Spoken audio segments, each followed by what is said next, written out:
hermanos, como pueblo elegido de Dios, pueblo sacro y amado, sea vuestro uniforme la misericordia entrañable, la bondad, la humildad, la dulzura, la comprensión.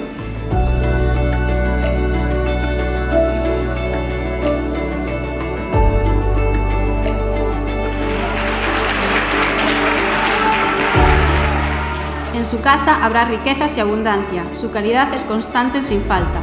En las tinieblas brilla como una luz el que es justo, clemente y compasivo.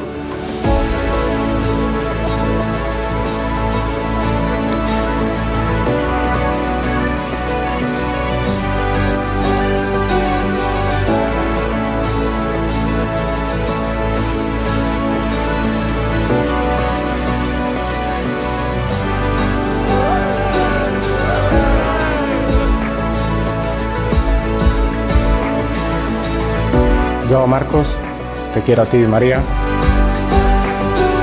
Yo, María, te quiero a ti, Marcos.